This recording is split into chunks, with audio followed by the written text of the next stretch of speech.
Cutting through everything, what should Canadians really be afraid of with Mark Carney?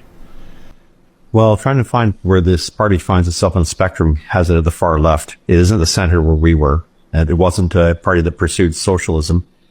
But this is a party that, and its apparent would-be leader, Mark Carney, would like to see systems like social credit. So in other words, reduce the standard of living in the country, have people driving around on bicycles in their 15-minute cities, which is why Stephen Guilbeault supported him.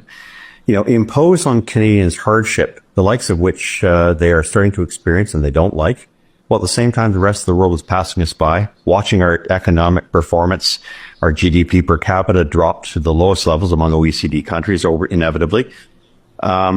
This is a man who represents continuity of bad policy. This is the face, the man behind the curtains, if you will, operating the levers on Justin Trudeau. So as the country has declined, a lot of people ask, well, where's this coming from? From a man who obviously had very little interest in investing in Canada, a lot more interest in making sure that the things he doesn't like are invested abroad, whether he's a technocrat or not.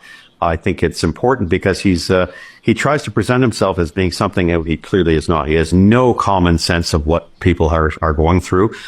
He is a person who has been lifted on, a silver spoon. And I take nothing away from the fact that he's probably very talented in what he does, but he's not right suited for what is required in politics. And that's the ability to understand ordinary person's struggles. He doesn't get it. In fact, he's had everything to do with making the life and the ordeal of most Canadians that much more arduous and difficult. And so for that reason, he is an easier target, in my view, than Justin Trudeau. We know Trudeau was a bit of a goof, never really all he had was the last name, but he's done some really dumb things. Mark Carney is very unapologetic. The very fact that he has Gerald Butts and Katie Telford and the same group of liberals behind Justin Trudeau behind him, that should be an alarm, as well as his wife. And I don't like to bring in, our backgrounds, but his wife is part of the Eurasia group, part of the most militant of climate, catastrophists out there, Diane Fox, I should say, Carney. There's no doubt in my mind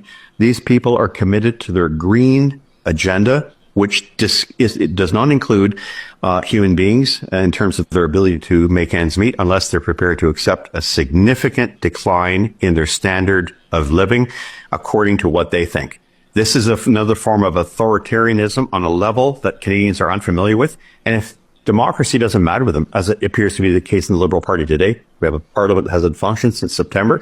By order of the Speaker, the Liberals have refused to divulge information about their green slush fund. That's money that you and I, our children, our grandchildren will have to pay for years to come, that have been divested to make these green grifters very, very rich. The fact that the government is protecting all of that while at the same time changing a leadership, which is going to have pretty much the same policy, while at the same time not bringing Parliament back and not giving the will of the people to give its stamp of imprimatur on what the government is doing, suggests to me this is a government that doesn't really care about people, doesn't have to worry about people. And of course is acting in a way that is totally anathema to our institutions and our public approval of the kind of direction the country is taking. Mark Carney is going to be a real problem for Canada.